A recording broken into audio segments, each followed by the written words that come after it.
చేతులారంగ శివుని పూజింపడేని, నోరు నొవ్వంగ హరికీర్తి నుడవడేని, దయయు సత్యంబు లోనుగా దలపడేని, కలుగనేటికి తల్లుల కడుపు చేటు. పలికెడిది భాగవతమట, పలికించు విభుండు రామభద్రుండట. నే బలికిన బౌహరమగునట, పలికెద వేరుండుగాత పలుకగనేలా. నేను పలికేది భాగవతమట, నా చేత పలికించే విభుడు ఆ రామచంద్రుడట. అలా పలికితే మళ్ళీ పుట్టుక లేకుండా పోతుందంట. సరే, అలాగే పలుకుతాను. మరో కథ నేనెందుకు చెప్పాలి, భాగవతమే చెబుతాను. ఒకరోజు పరీక్షిత్తు మహారాజు ఆ శుక మహర్షిని, మునీశ్వర, శ్రీహరి బలిచక్రవర్తిని ఎందుకు 3 అడుగుల నేలను ఇమ్మని అడిగాడు. తాను నిశ్చలుడు, పూర్ణుడు, కోరికలేమీ లేని పూర్ణకాముడు, లక్ష్మీతుడు కదా. అటువంటి వాడు పరాయి చోటికి దీనుని వలె వెళ్ళి ఎందుకు దానము అడిగాడు? ఏ తప్పు చేయని కల్మషం లేని బలిని ఎందుకు బంధించాడు? నాకు ఇవన్నీ తెలుసుకోవాలని కుతూహలంగా ఉంది, నాకు వివరంగా తెలియజేయండి అని పరీక్షిత్తు మహారాజు అడిగితే ఆ శుక మహర్షి సమాధానం ఇలా చెప్పసాగాడు. పురుహూతుచే నొచ్చిపోయి భార్గవులచే బలి ఎట్టకేలకు బ్రతికి వారి చిత్తంబు రాగూల్చి శిష్యుడై వర్తింపి వారు నాతని భక్తి వలన మెచ్చి విశ్వజిత్ త్యాగంబు విధితోడ జయింప భవ్య కాంచన పట్ట బద్ధరథము నర్కు వాజుల బూలు హరులుం గంటీరవ ధ్వజము మహాదిధ్యనువు పూర్ణ తూన యుగలుంబు గవచంబు దులుత హోమ పావకుండిచ్చే నమ్లాన పద్మమూలం గలుష హరుడగు తన తాత కరుణనొసగే సోమ సంకాశ శంకంబు శుక్రుడిచ్చే. ఇంద్రుని చేతిలో ఓడిపోయి సిగ్గుతో వెనుతిరిగిన బలిచక్రవర్తి చివరికి ఏదో రీతిని శుక్రాచార్యుని దయ వలన కోలుకొని ఉన్నాడు. అతని మనస్సుకు నచ్చేలా అతనిని సేవించి శిష్యుడై ఆరాధించాడు.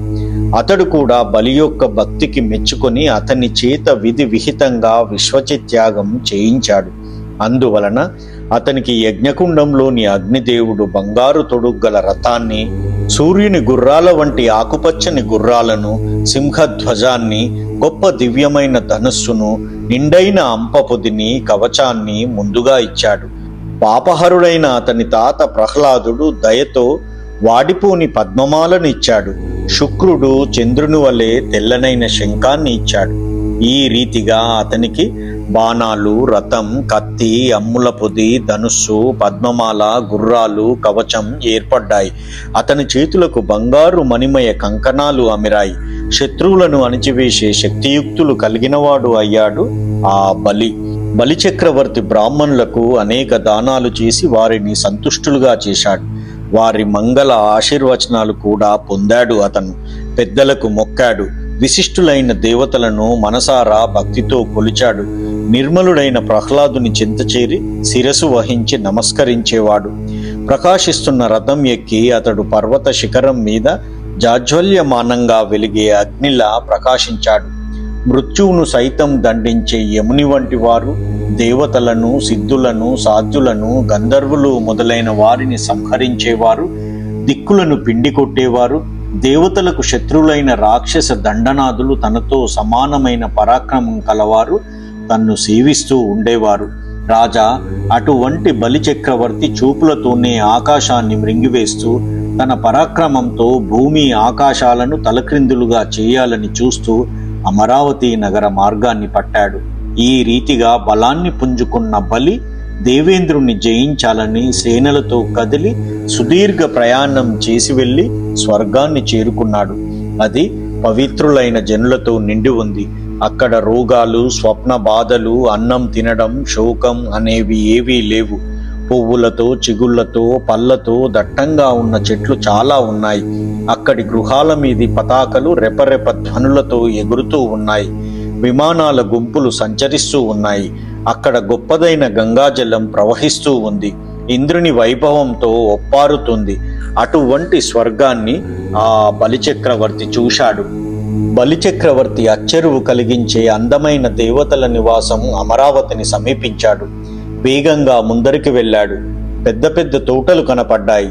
అక్కడి చెట్లు సందు లేకుండా చిగుళ్ళు తొడిగాయి. ఆ చిగుళ్ల మధ్యలో ముడుచుకున్న మొగ్గలు, అరవిరిసిన పూగుత్తులు, పిందెలు, పూపలు, దూరకాయలు, పండుగెలలు దట్టంగా ఉండి ఆ బరువు మోయలేక వంగి ఉన్నాయి.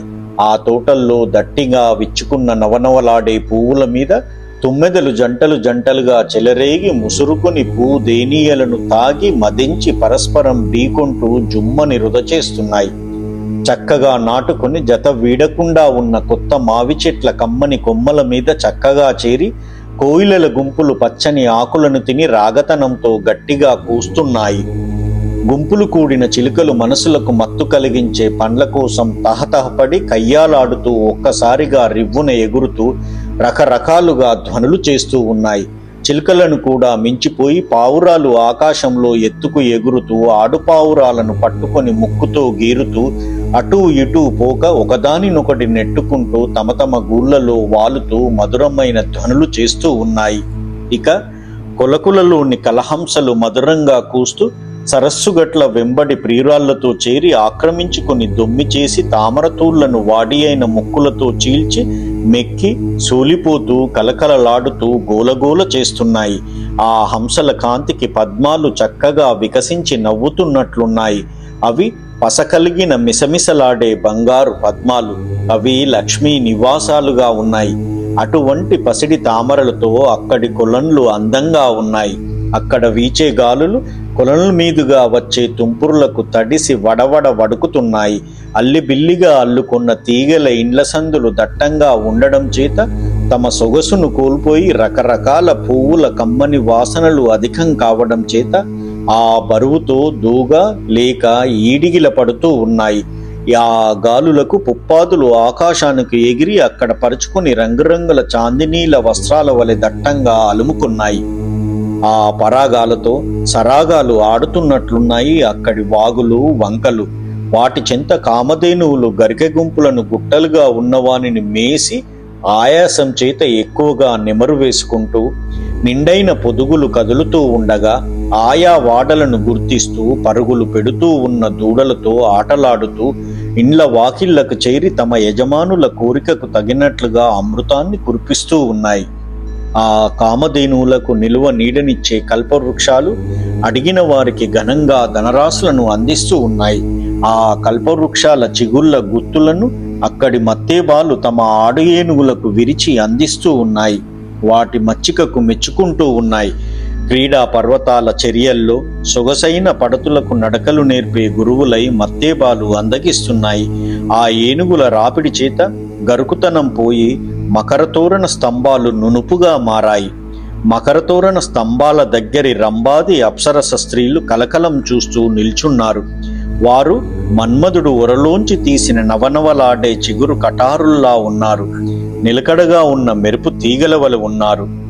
కరచరణాదులు ఉన్న చంద్రరేఖల వలె ఉన్నారు. ప్రసిద్ధంగా ఉన్న మోహిని విద్యల్లో శీఘ్రంగా చూపులకు తీపులు కలిగిస్తూ ఉన్నారు. మర్మ కర్వవశములను తెలుసుకునేవారు అనే కీర్తి కలిగి యుద్ధాల్లో చనిపోయే గొప్ప విమానాలు ఎక్కివచ్చిన సత్పురుషులను వెంటనే ఎదురు వెళ్లి వెంట పెట్టుకొని పోతూ ఉన్నారు. అక్కడి అగర్తలు, రాజహంసలు, నీటి కాకులు, చక్రవాకాలు, బెగ్గురు పక్షులు మొదలైన జల పక్షులతో అందంగా ఉన్నాయి. కలువలపై పద్మాలపై తుమ్మెదలు జుమ్మని నాట్యం చేస్తున్నాయి. ఆ అగర్తలు భంగపడి కెరటాలు లేని గంగ ఆకాశానికి పొంగిందా అని దిగులు పడేలా ప్రశస్తి పొందాయి. ఆ అగర్తలలోని ఆకాశ గంగా నది నీరు తేటుగా నీటుగా ఉంది. ఆ నీటిలో దేవత కన్యకామణులు పక్షాలుగా విడిపోయి చల్లులాటలు ఆడుతున్నారు పరీక్షిత్తు మహారాజా. ఇంకా అక్కడి పటిష్టమైన గోపురాలకు బంగారు తలుపులు ఉన్నాయి. వాటి ద్వారా బంధాలను వారవనితలు పూజిస్తూ ఉంటారు. ఆ గోపురాలకు ఇంద్రనీలమణులు తాపడం చేసిన గంభీరమైన స్తంభాలున్నాయి.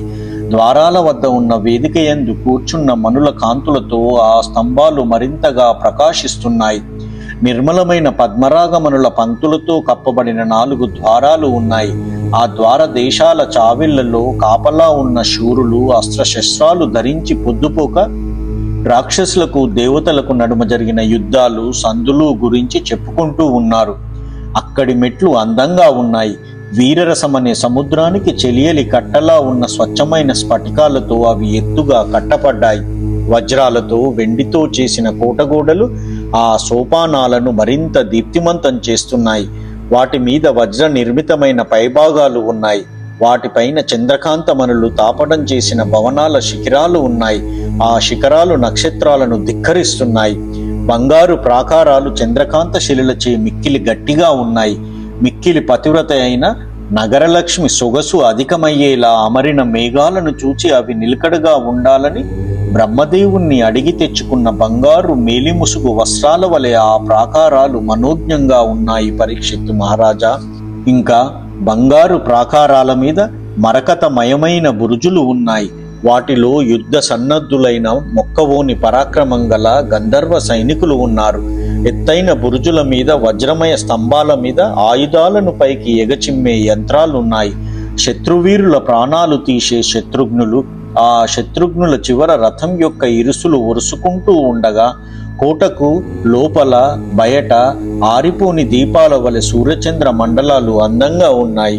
మిక్కిలి ఎత్తుగా ఉన్న రాజభవనాలలో ఉన్న స్త్రీలు చంద్రబింబాన్ని నునుపైన అద్దం అనుకుని గుంపుగా తుంగి చూస్తూ నుదుటి మీద దట్టంగా పడిన ముంగురులను సవరించుకుంటూ తిలకాలు దిద్దుకుంటున్నారు. ఆ సమయంలో వెనుకగా ఒదిగి సమీపించి అద్దంలో ప్రతిఫలించిన భర్త పరస్త్రీల తోడి రతులకు అనుకూలుడని భావించి కోపంతో వెనుతిరిగి నీడ తొలగిపోగానే కలత చెంది వెళ్లి భర్తల కోసం బాధపడుతూ ఉన్నారు. ఎత్తైన భవనాలు అటువంటి స్త్రీలకు ఏకాంత వాసాలుగా ఉన్నాయి. సౌదాల శిఖరాలకు శృంగారంగా బంగారు కలశాలు, వాటి పక్కన చుక్కలు ఉన్నాయి. అవి ముత్యాల సరులతో అందంగా ఉన్న స్త్రీల వక్షోజాల వలె ఉన్నాయి. ఆ సౌధాలలో బంగారు మంచాలు, కిటికీలు, ఉయ్యాలలు, మెట్లు మొదలైనవి ఎంతో మనోహరంగా ఉన్నాయి. ఆ భవనాల కిటికీల నుండి కర్పూరం, కుంకుమ, అగరు, ధూపాల పొగలు వెలువడుతున్నాయి. ఆ పొగలను మేఘాలు ఆనుకొని భ్రమపడిన నిమ్మళ్ళు అనుకోకుండా తమకు పండుగ వచ్చిందని ఆనందంతో తమ రంగురంగుల పించాలు విప్పి చెట్ల కొమ్మలపై నిమ్మళ్ళు నాట్యాలు చేస్తూ మన్మధుని శృంగార శాస్త్రాలకు టీకాలా అన్నట్లుగా క్రేంకారాలు చేస్తున్నాయి ఆ నిమ్మళ్ళు. ఆ నిమ్మళ్ళ పించాల ఈనెలను అల్లే త్రాడులుగా, రంగుల పించాలను రత్నాల విండ్లుగా, వాటి క్రేంకారాలను వింటి ధ్వనులుగా భావించి తోకలు రెపరెపలాడుతూ గుంపులుగా ఎగురుతూ ఉన్న రథాల మీద ధ్వజాలు పరాక్రమంలో ఆకాశంలోని సూర్యుణ్ణి పట్టుకోవడానికి పైకి ఎగురుతున్న రాహువులా ఉన్నాయి. పడగలు, ధ్వజాలు, గొడుగులు యుద్ధానికి సిద్ధమైన రథికులకు అలంకారాలుగా ఉన్నాయి. ఆ రథాల మీది వీర సైనికులు ఎక్కి తిరుగుతూ ఉన్నారు. వారు పరాక్రమంలో పెద్ద పులులు, ఏనుగులు, సింహాలు, శరభాలులా తోక చుక్కల్లా శత్రువులను ఏమాత్రము లెక్క చేయని వారు. బొబ్బలు పెడుతూ రాక్షసులతో కలిగే యుద్ధం గురించి దేవతలకు తెలియజేస్తూ ఉన్నారు. ఆ వీరుల చేతుల్లోని కత్తులు, శూలాల కాంతులు మెరుపుల వలె దిక్కులన్నిట ప్రతిఫలిస్తున్నాయి. రథ చక్రాల ధ్వనులు ఉరుముల వలె దట్టంగా వినిపిస్తూ ఉన్నాయి. రథాలు రథికుల కోరికలు వర్షించే మేఘాల వలె ఉన్నాయి. ఆ రథాలకు కట్టిన గుర్రాలు సూర్యుని గుర్రాల వేగాన్ని, గాలి మనుషుల వేగాన్ని కూడా మించే వేగం కలిగినవి. అక్కడ ఉన్న రాజమార్గాలు మదించిన తెల్లని ఏనుగుల మదజల ధారలతో, దేవేంద్రుని యొక్క ఇతర దిక్పాలకుల యొక్క బంగారు కంకణాల నుండి రాలిన రేణువులతో నిండి ఉన్నాయి. ఆ మార్గాలపైన రోహణ పర్వత చర్యల మీద వస్తూ పోతూ ఉన్న అసంఖ్యాకమైన విమానాలు ఉన్నాయి. ఆ విమానాలలో విహరిస్తున్న స్త్రీ పురుషులు, భేరీలు, వీణలు, పనవాలు, మద్దెళ్ళు, కాహలులు, శంఖాలు మొదలైన వాద్యాలను వాయిస్తూ పాటలు పాడుతూ నృత్యాలు చేస్తున్నారు. అక్కడి గృహ ద్వారాలన్నీ, రాజమార్గాలన్నీ రత్న దీపాలతో ప్రకాశిస్తూ ఉన్నాయి. సభా మంటపాలలో చింతామణులు దీపాలలా ఉన్నాయి అంటూ ఆ శుక మహర్షి పరీక్షిత్తు మహారాజుకి స్వర్గం గురించి వివరంగా చెబుతూ ఉన్నాడు. ఆ అమరావతి పట్టణం అనిమిష అంటే చేపలతో, దేవతలతో, కౌశిక వాహినులతో కూడి సముద్రంలా ఉంది. ఆ కల్మష సువర్ణం వేదవాక్యంలా ఉంది. భోగిరాజు కాంతమై శివుని కంఠం మాదిరిగా ఉంది. సువృత్తమై జవరాలి వక్షోజంలా ఉంది. కర దూషణాది దోషాల చెరులకు చేరరానిదై శ్రీరామచంద్రునిలా తేజస్సులా ఉంది. ఈ విధంగా ఇలా ఐశ్వర్యంలో పరమధన్యమైన అమరావతి నగరాన్ని చేరి బలిచక్రవర్తి చుట్టుముట్టిన సైన్యాలతో మార్గాలన్నింటినీ అరికట్టి గట్టి పట్టుదలతో ఉన్నాడు. ఇంద్రుని రాజధానిలోని స్త్రీలు ఎప్పుడూ నలిగి ఉండరు. నవ్వినప్పుడు కూడా కన్నులు మూయరు. వయసు వలన ముసలితనం పొందరు. దుష్టుల దరి చేరరు. పవిత్రులను విడిచిపెట్టరు. అప్పుడు దానవులు శంఖాలు ఊదారు. వాని నుండి భరింపరాని ధ్వనులు వెలువడ్డాయి. అవి అంతటా నిండి దేవతావరుల స్త్రీల గర్భాలు పగిలి లోపలున్న శిశువులు ఆవృమని ఆక్రోశించాయి. బలివచ్చి విడియుట బలభేది వీక్షించి గట్టిగా గూటకు గాపువెట్టి దేవవీరులు తాను దేవతా మంత్రిని రప్పించి సురవైరి రాకజెప్పి ప్రళయానలు నిబంగి బాసిల్లుచున్నాడు. ఘోర రాక్షసులను గూడినాడు. మనకోడి చనినేడు మరల వీడే తెంచె నీ తపంపున వీనికింత వచ్చే ఈ దురాత్మునకు నెవ్వడు తోడయ్యే ఇంక వీని గెల్వనేది త్రోవ ఏమి సేయువార మెక్కడ మగంటిమి నెదురు మోహరింప నెవ్వడోపో. బలి వచ్చి అక్కడ యుద్ధానికి విడిది చేయడం దేవేంద్రుడు చూశాడు. వెంటనే కోటకు పటిష్టమైన కాపలా పెట్టించాడు. దేవవీరులతో కలిసి దేవతా మంత్రిని పిలిపించాడు. అతనికి తమ శత్రువు రాకను తెలియచేసి ఇలా అన్నాడు. బలి ప్రళయాగ్ని వలె ప్రజ్వరిల్లుతున్నాడు. అతి భయంకరులైన రాక్షసులను వెంట పెట్టుకుని వచ్చాడు. నాడు మనతో ఓడిపోయి వెళ్ళిన వీడు మళ్ళీ వచ్చాడు.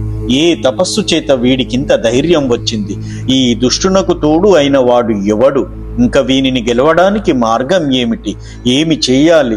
మనకు అంత పరాక్రమం ఉందా? వాడికి ఎదురెళ్ళి నిలవడానికి ఎవడు సమర్థుడు అని ఆ దేవేంద్రుడు తన మంత్రులతో చెబుతూ ఉన్నాడు. మృంగెడు నాకాశంబును బొంగెడు నమరాత్రి కంటే బొడవై వీడున్ మృంగెడు గాలాంతకు క్రియ భంగించును మరలబడ్డ బంక జగర్భున్. వీడు ఆకాశాన్ని మింగేసేలా ఉన్నాడు.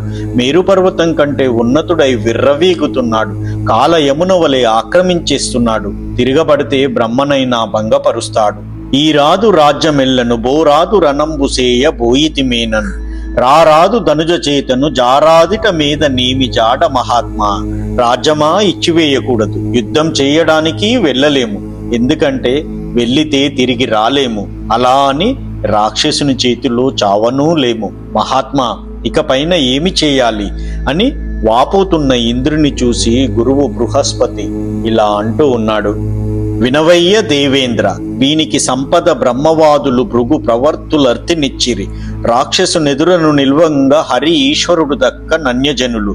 నీవున్ నీసముల్ నీకంటే నదికులుంజాలరు. రాజ్యంబు సాలు నీకు విడిచిపోవుట నీతి విబుధ నివాసంబు. విమతులు నలుగెడు వేల సూచి మరలి మరునాడు వచ్చుట మామతంబు. విప్రబలమున వీనికి వృద్ధి వచ్చి వారి గైకొన కిట మీద వాడి సెడును తలకు మందాక రిపుపేరు దడవవలదు. దేవేంద్ర విను. బ్రహ్మజ్ఞానులైన భృగువంశపు బ్రాహ్మణులు ఇతనికి సంపదలను ఇచ్చారు. ఈ రాక్షసుని ఎదుట నిలవడానికి విష్ణువు ఈశ్వరుడు తప్ప ఇతరులు నీవైనా నీసాటి వారైనా నీకంటే అధికులైనా కాడి నిలబడలేరు, సరిపోరు. రాజ్యం సంగతి వదిలిపెట్టు. ఇప్పుడు రాజధానిని విడిచిపెట్టి వెళ్ళడమే మేలు. శత్రువులు కష్టాల్లో ఉన్నప్పుడు చూచి తిరిగి తరువాత రావడం నాకు తోచిన పద్ధతి. వీడికి విప్రబలం వలన వృద్ధి కలిగింది. వారిని తిరస్కరించిన నాడు అతని పరాక్రమం క్షీణిస్తుంది. అందాక తొలగి ఉండు, పక్కకు తప్పుకో, శత్రువు పేరైనా ఎత్తవద్దు అని ఆ బృహస్పతి దేవేంద్రునికి చెబుతూ ఉన్నాడు. పరు గెలువవలయనుండెన్ సరి పోరగవలయునుండె జావలెనుండెన్ సరిగెలుపు మృతియు దొరకమి సరసంబుగా మున్న తొలగి చనవలెనుండెన్. శత్రువులను గెలవనైనా గెలవాలి. వారితో సరి సమానంగా పోరాడనైనా పోరాడాలి. యుద్ధంలో చావనైనా చావాలి. అలా సరి సమానత కానీ గెలుపు కానీ చావు కానీ రాని చోట సరసంగా ముందే తప్పుకొని పోవాలి. సమయాన్ని, చేయవలసిన పనిని దర్శించగలిగిన బృహస్పతి చెప్పిన మాటను విన్నాడు ఆ దేవేంద్రుడు, దేవతలు. వారు తమ ఇచ్చవచ్చిన రూపాలు ధరించి స్వర్గం విడిచిపెట్టి వారికి వీలైన చోట్లకు వెళ్ళిపోయారు. ఈ రీతిగా ఏమాత్రం ఎదురు నిలువని దేవతల నగరాన్ని బలిచక్రవర్తి ఆక్రమించుకున్నాడు. అతడు ముల్లోకాలను వశపరుచుకొని విశ్వ విజేత అయి చాలా కాలం రాజ్యం ఏలాడు. శిష్యుని పట్ల వాత్సల్యం కల భృగు వంశస్థులు అతని చేత 100 అశ్వమేధ యాగాలు చేయించారు. ఆ కాలంలో అర్థుల్ వేడరు, దాతులుంజడరు, సర్వారంభముల్ పండు, ప్రత్యర్థుల్ లేరు, మహోత్సవంబులన్ దేవాగారముల్ ఒల్చు, పూర్ణార్థులై విప్రుల్ వర్షముల్ గుర్య, గాలార్హంబులై దాత్రికిన్ సార్దంబయ్యే వసుంధరాత్వమా సురేంద్రాదీషు రాజ్యంపునన్. అసురేంద్రుడైన బలిచక్రవర్తి రాజ్యం ఏలుతూ ఉన్న కాలంలో యాచకులు వేడుకోవడం అన్నదే లేదు. దాతలు తక్కువ కాలేదు. సమస్త ప్రయత్నాలు ఫలించేవి. దేవాలయాలు మహోత్సవాలతో అలరారేవి. విప్రులందరికీ కోరికలన్నీ తీరేవి. కాలానుగుణంగా వానలు కురియడం చేత పంటలు పండి భూమికి వసుంధర అనే పేరు సార్థకమయ్యింది. బంగారం పండినట్లు ఉంది ఆ భూమి. తన బిడ్డల పట్టణం అమరావతిని రాక్షసులు వశపరుచుకోవడం, దేవతలందరూ అక్కడ ఇక్కడ దాక్కోవడం తలుచుకుని దేవతల తల్లి అదితి బాధపడి దుఃఖంతో అనాథలా దుఃఖిస్తూ ఉండగా ఆమె భర్త అయిన కశ్యప ప్రజాపతి ఒకనాడు సమాధి నుండి బయటకు వచ్చి తన భార్య నివసించే కుటీరానికి వచ్చాడు. ఆమె భర్తను శాస్త్రోక్తంగా పూజించింది. పూజ స్వీకరించిన అతడు ఆమె ముఖం వాడి వత్తయ్యి కుంగి ఉండడం చూసి చేరదీసి ఆమె చుబుకం పునుకుతూ పైకెత్తి, అతివా ఎందుకు దుఃఖిస్తున్నావు అంటూ ఆ మహాత్ముడు ఇంకా ఇలా అన్నాడు. తెరవా విప్రులు పూర్ణులే చెలగునే దేవార్చన ఆచారముల్ తరితో వేలుతురే గృహస్థుల్ సుతుల్ ధర్మానుసంధానులే నెరిన వ్యాగత కోటి కన్నమిడుదే నీరంబును పోయుదే మరలేకర్తుల దాసులన్ సుజనులన్ మన్నించుదే పైదలే. కళ్యాణి, బ్రాహ్మణులు ఏ లోటు లేకుండా నిండుగా తృప్తిగా ఉన్నారా? దేవతల పూజలు ఆచారాలు సక్రమంగా జరుగుతున్నాయా? గృహస్థులందరూ వేలకు హోమాలు చేస్తూ ఉన్నారా? కొడుకులు ధర్మాన్ని అనుష్ఠిస్తున్నారా? అభ్యాగతులకు ప్రేమతో అన్నం పెడుతున్నావా? నీరు పోస్తున్నావా? ఏమరుపాటు లేక యాచకులను సేవకులను స్నేహితులను గౌరవిస్తున్నావా? అన్నమైనా మజ్జిగ అయినా నీరైనా కూరలైనా తనకు ఉన్నంతలోనే అతిథులకు లేదనకుండా ఇవ్వాలి. అలా ఇవ్వని వారు ఉన్నా లేనివారే అవుతారు. ఇంకా అతివా, అఖిల దేవాత్మకుడైన విష్ణువునకు అగ్ని బ్రాహ్మణులు ముఖస్వరూపం. వారు తృప్తి చెందితే విష్ణువు తృప్తి పడతాడు. అతడు తృప్తి చెందితే లోకాలన్నీ తృప్తి పడతాయి. బిడ్డలు వెరుతురే నీకర గుడ్డంబులు సేయకెల్ల కోడండ్రును మా రొడ్డారింపుక నడుతురే ఎడ్డము గాకున్నదే మృగేక్షణం ఇంటను. నీ పిల్లలు నీ పట్ల దుండగాలు ఆచరించకుండా భయంతో మసలుకుంటున్నారా? కోడళ్ళందరూ ఎదురు తిరగక నీకు అనుకూలంగా నడుచుకుంటున్నారా?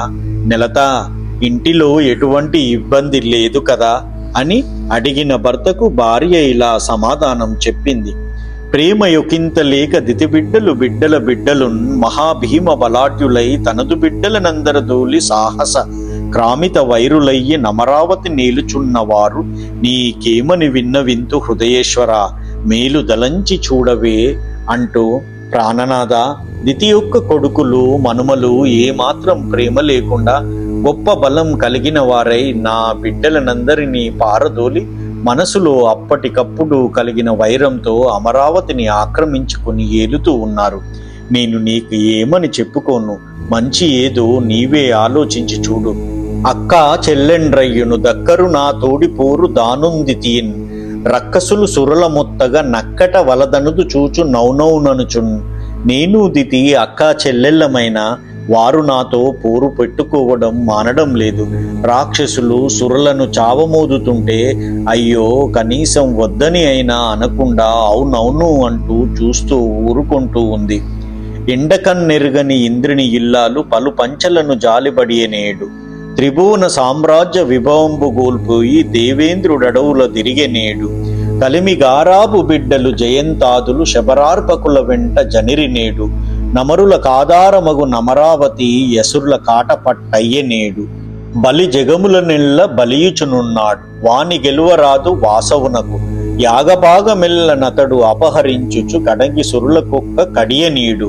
ఎండకన్నెరుగని ఇంద్రుని భార్య శచీదేవి ఈనాడు ఎవరెవరి ఇళ్లలోనూ బాధలు పడుతూ ఉంది. ఇప్పుడు దేవేంద్రుడు ముల్లోక సామ్రాజ్య వైభవం కోల్పోయి అడవుల్లో తిరుగుతూ ఉన్నాడు. సంపదలలో గారాభంగా పెరిగిన జయంతుడు మొదలైన వారంతా కోయకుర్రాళ్ల వెంట వెళ్లారు. ఈనాడు అమరులకు ఆధారంగా ఉన్న అమరావతిని ఇప్పుడు అసురులకు స్థావరమయ్యింది.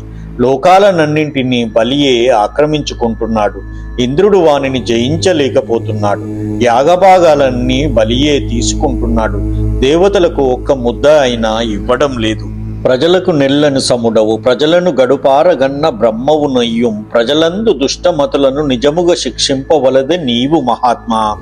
మహాత్మా, నీవు సంతానం అందరి పట్ల సమభావంతోనే ఉంటావు. కడుపార సంతతిని కన్న ప్రజాపతివి కనుక నీ సంతానంలో దుష్టులైన వారిని నిజంగా నీవు శిక్షించవద్దా? సురలన్ సభ్యులనార్తులన్ విరదులన్ శోకంబు వారించి నిర్జరదాని నిలుపంగ రాత్రి చెరులన్ శాసింప సత్కార్యమే వెరవేరీతి గటిల్లు నట్టి క్రమమున్ వేగంబ చింతింపవే కరుణాలోక సుధాఝరిన్ దనుపవే కళ్యాణ సందాయక. దేవతలు సభ్యత నెరిగిన వారు, ఆర్తులు సంపదలు లేనివారయ్యారు. వారి దుఃఖాన్ని పోగొట్టి దేవతలకు రాజధాని అయిన అమరావతిలో వారు మళ్ళీ నివసించేలా చేయడం, రాక్షసులను శాసించడం మంచిది. శ్రేయస్సు కలిగించే ఋషీశ్వర, ఈ కార్యం ఏ ఉపాయంతో ఏ రీతిగా సాధ్యమవుతుందో అటువంటి విధానాన్ని వేగంగా ఆలోచించు.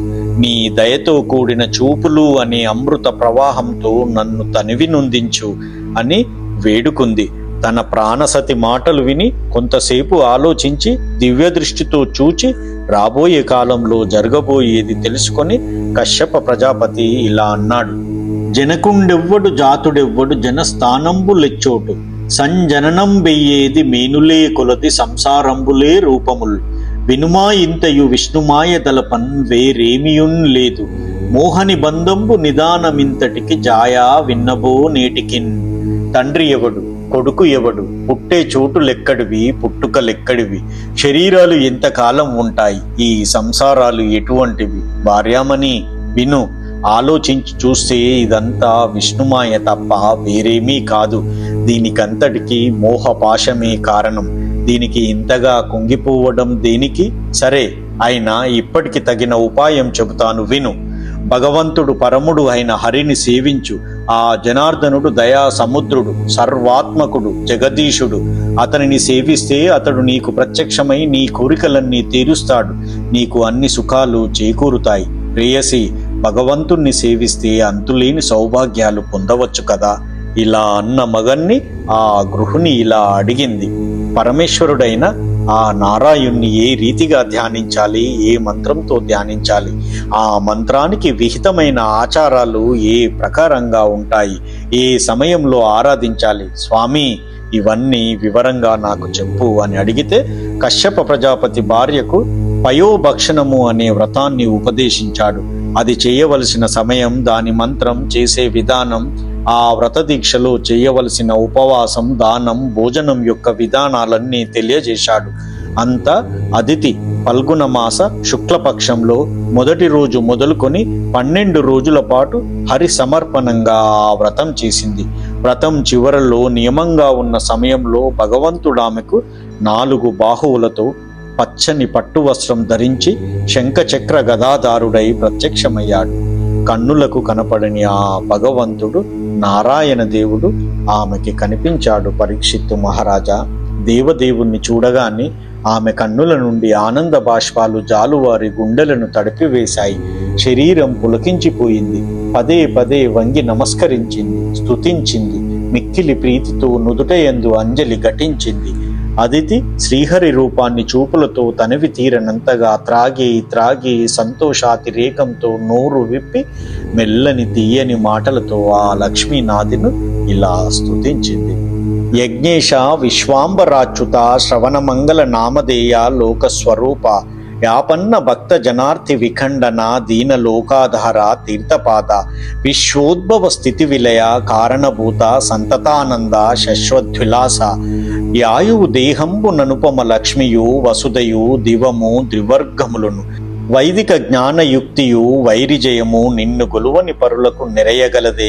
వినుత మందార గుణహార వేదసార ప్రణుతవత్సల పద్మాక్ష పరమపురుష యజ్ఞ రూపంలో ఆవిర్భవించిన వాడా, విశ్వంభరుడా, అచ్యుత, వినుట చేతనే శుభాన్ని చేకూర్చే నామధేయం కలవాడా, లోక స్వరూపమైన వాడా, నీవు ఆపదలో ఉన్న భక్తజనుల ఆర్తిని పోగొట్టేవాడవు, దీనులకు ఆధారుడవు.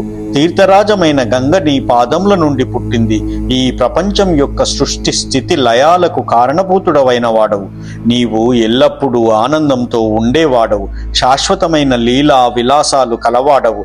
భక్తుల పాలిటి కల్ప వృక్షానివి, గుణనిధివి, వేద సారానివి, భక్తులయందు వాత్సల్యం కలవాడవు, పద్మాల వంటి కన్నులు కలవాడవు, పరమ పురుషుడవు, ఆయువు, శరీరం, అంతులేని సంపద, ఇహ పరలోకాలు, ధర్మార్థ కామాలు, వైదిక జ్ఞానం కలిగి ఉండడం, శత్రుజయం, ఇవన్నీ నిన్ను కొలువని వారికి ఎంత మాత్రం కలుగవు అంటూ అసురవరులు సురల నదిలించి బెదిరించి నాకమేలుచున్న నాటి నుండి కన్న కడుపుగాన కంట గూరుకు రాదు కడుపు బొక్కు మాన్పి కావవయ్యా.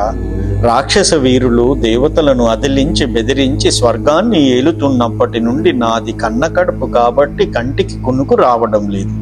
నా కడుపు శోకం తీర్చి నన్ను కాపాడు అని వేడుకోగా ఆశ్రితులకు కామధేను వంటి ఆ పరమేశ్వరుడు చిరునవ్వుతో ఇలా అన్నాడు.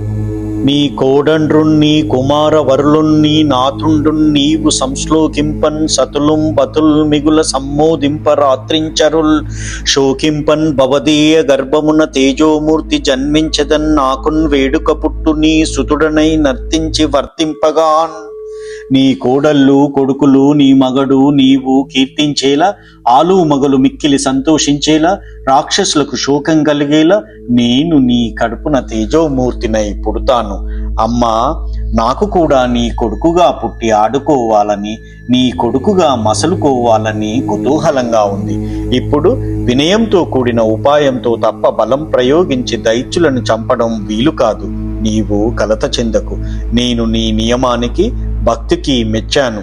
ఇంద్రుడు, దేవతలు, శచీదేవి మెచ్చుకునేలా రాక్షసుల రాజ్యాన్ని హరించి ఇంద్రుడికి ఇస్తాను. ఇక దుఃఖించకు.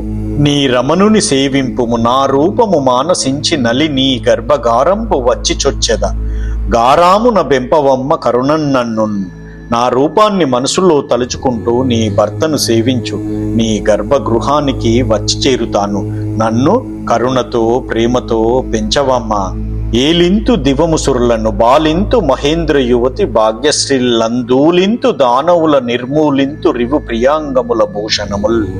దేవతలు స్వర్గం ఏలుకునేలా చేస్తాను. ఇంద్రుని భార్య సచీదేవి యొక్క భాగ్య సంపదలు కాపాడుతాను. దానవులను ఓడిస్తాను. వారి భార్యల ఒంటి మీది నగలను నిర్మూలిస్తాను అని ఈ రీతిగా భక్తజనులకు వశుడై ఉండే ఆ పురాణ పురుషుడు ఆదేశించి అంతర్ధానమయ్యాడు. ఆ అదితి కూడా అనుకున్నది సాధించుకుని సంతోషంతో తన భర్త కశ్యపుని సేవించసాగింది. అప్పుడు ఒక రోజున సమాధి నిష్టలో ఉన్న కశ్యపుని ఆత్మలో విష్ణువు అంశ ప్రవేశించింది. అప్పుడు అతడు గాలి కొయ్యలో అగ్నిని చేర్చినట్లుగా అదితి యందు తన అమోఘమైన వీర్యాన్ని చేర్చాడు. పరీక్షిత్తు మహారాజా, ఇలా కశ్యపుడు చిరకాలం తపస్సు చేసి నిలుపుకున్న వీర్యం చేత అదితి యొక్క గర్భం నిలబడింది. ఆమె మనస్సులో ఆనందిస్తూ కాలం గడుపుతూ ఉంది. రాజా ద్రవ రూపంలోనూ, ఆ తరువాత మెత్తగాను, అటు పిమ్మట పిండ రూపంలోనూ గొంతుతో పాటు తల ఏర్పడి అదితికి నెల తప్పింది. చీర చిన్నదయ్యింది. నెలతకు చూలు ఏర్పడి 1 2 నెలలు, క్రమంగా 3 4 నెలలు, అలాగే అంతకంతకు నెలలెక్కువ అయిన కొద్దీ రాక్షసుల వినాశానికి నెలలు దగ్గర పడ్డసాగాయి. దట్టమైన మేఘపంక్తుల చేత కప్పివేయబడిన సూర్యబింబం కాంతితో అవయవాలన్నీ ఏర్పడిన శిశువు కశ్యపుని భార్య అయిన అదితి గర్భంలో కదలసాగాడు. తన కడుపులో ఒక రీతిగా బ్రహ్మాండ భాండాలను, సముద్రాలను, లోకాలను ఇముడ్చుకొని ఉన్న ఆ శ్రీహరి అదితి గర్భంలో అందంగా చిన్న శరీరంతో నిసుగై ఒదిగిపోయి ఉన్నాడు. ఆ అదితి క్రమంగా నిండు చూలాలు అయ్యింది. గర్భభారం చేత ఆమె కనురెప్పల సొగసు అతిశయించింది. కన్నులలో తెల్లదనం హెచ్చింది. చనుమునలు మరింత నలుపెక్కాయి. ఒడ్డానం బిగుతు అయ్యింది. అందమైన ముఖం పాలిపోయింది. వక్షోజాలు లావైనాయి. పిరుదులు బరువైనాయి. నడుము విశాలమయ్యింది. అందమైన మనసు తేలికపడింది. శరీరం మహిమోపేతమయ్యింది. అదితికి ముత్తైదువులు నుదుట విభూతిని పెట్టి తిలకం దిద్దారు. 2 పట్టు వస్త్రాలను ఒంటికి కట్టారు. ఆమె గర్భానికి రక్ష కట్టారు. ఈ రీతిగా విశ్వాన్ని గర్భమందు ధరించిన ఆ శ్రీహరి తన గర్భ కుహరంలో పూట పూటకు నిండుగా ఎదుగుతూ వ్యక్తం అవుతూ ఉండగా చూలాలితనంలో భారంగా ఉన్న కశ్యప ప్రజాపతి భార్య అదితికి క్రమంగా పురుడు వచ్చే సమయం దగ్గర పడింది పరీక్షిత్తు మహారాజా.